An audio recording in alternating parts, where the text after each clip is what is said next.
and welcome. This is Between the Stacks. I am your host, Anna Au. This is the first episode of the new format. Enjoy.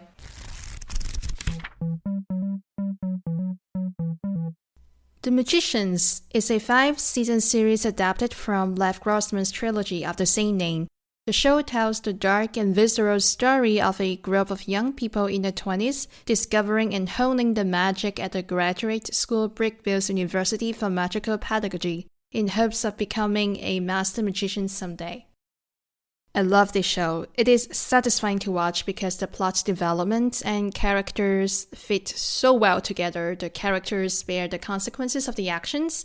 Sometimes they make conscious choices to make sacrifices. Sometimes they make selfish decisions, and sometimes they underestimate the consequences. All in all, they still do what they do and face the consequences at the end, which is what I like to see in popular culture. But today I want to focus on one thing: the Library of the Neitherlands. The Library of the Neitherlands is the institution of library in the multiverse of the magical world of the show. It is what the library in our world does: information organization, information usage, circulation, and repository.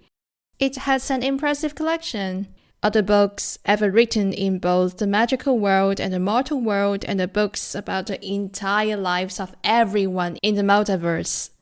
The library is essentially the central library and the magical legal repository of the multiverse. There are branches and drop-off outlets that's even a branch in the underworld, because why not? It's a magical world after all. What are the books from the magical world about then? Well, magic, of course.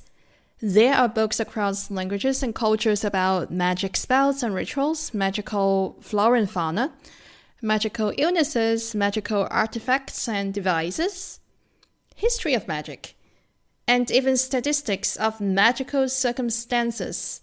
There is a magical counterpart for each mortal subject matter.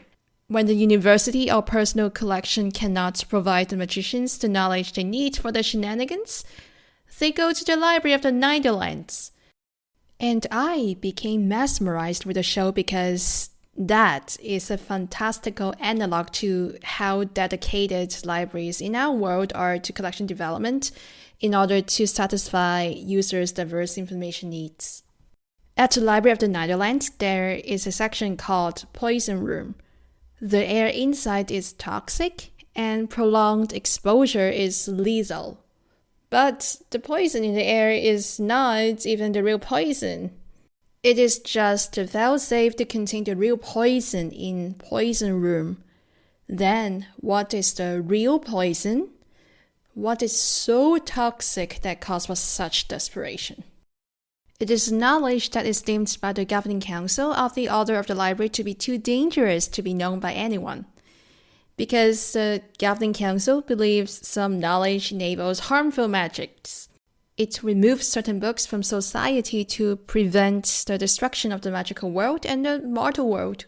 The governing council may have started this out of genuine concern, but its censorship of knowledge is later discovered to have been abused by a member of the governing council. This person studies from the banned books on how to pilfer magic from the pipes that are pumping magic from the source to the world where it becomes ambient magic meant to be shared by all magicians, so that he could hoard enough magic for himself in secret to become a new god, while others go to extreme lengths to beg for a scrap of magic. Under this person's leadership, the Order of the Library becomes his fascist machine. This becomes quite obvious in the later seasons as the slow and gradual fascism becomes an overt suppression of the magicians who are not in the privileged class of the powerful families. Hedge witches may be the ones who suffer the most. Hedge witches are people who are magically adept but do not have any formal and classical magical education. They know magic exists, but they are deprived of the means to learn magic, so they are already desperate for any knowledge on magic before the fascist machine becomes the new social order. When the magic fascism comes into light, hedge witches are persecuted as they are deemed not worthy of magic. The fascist machine led tempered magic battery circulates in hedge witch circles so that when hedge witches draw magic from the batteries to cast magic, they will be badly hurt or even die. The only remedy is to get a magical tattoo that stops them from casting any magic. Die doing magic, or live stripped of magic. Neither are real choices, both annihilate freedom of expression, since the fascist scheme is a quiet progression. The other members of the Order of the Library, that is, the keepers of the Library of the Netherlands, who are mostly the librarians of the library, do not see it coming until it is almost too late.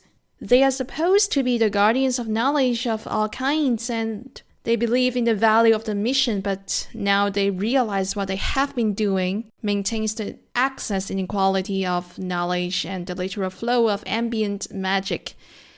And they have to keep doing so if they want to stay alive. This is a brutal reflection of how deceptive fascist schemes can be and make people not see or question what they do in our real world. But there is one librarian, a librarian of the Library of the Neitherlands, who questions. Her name is Zelda Shiv. Zelda is a head librarian and a member of the governing council of the Order of the Library. She has read most of the books at the library. She is also a master magician. She wields magic like it's the most natural thing to do. I would like to think of her great magical power as a metaphor for the political power she does not know she has at the Library of the Netherlands. Throughout the show, her backstory is sprinkled here and there, and looking back now, I realized that Zelda is a nuanced and fascinating character. She is torn between wanting to believe that what the Order of the Library does is justified, and seeing the pain it inflicts on others. She has been in this emotional and moral turmoil ever since the library assumes fascist control of magic. When some of the characters confront her about the Order of the Library's actions, she hears the plea behind the rage in their words. Her immense knowledge and mastery of magic eventually uncover the secret ploy of the leader of the governing council to become a god at the expense of all others. Her deep compassion beckons her to use her power for the right reasons. Above all, she owns up to her mistakes and misguided actions and offers her knowledge and power to undo the damages as much as possible. Zelda is powerful and compassionate, but she is not perfect, and that makes her human and a relatable character. The Magicians tells a story of the person's abuse of magic behind the facade of the Library of the Netherlands. Using the institution of library as the plot device is a bold choice, as it is often perceived to be a trustworthy institution in the public eye of the real world. I do not think this subversion of expectation is a cheap or convenient plot device to create incendiary drama. Rather, I interpret this as a cautionary tale of unchecked power and abuse of trust enabled by exclusive access to information.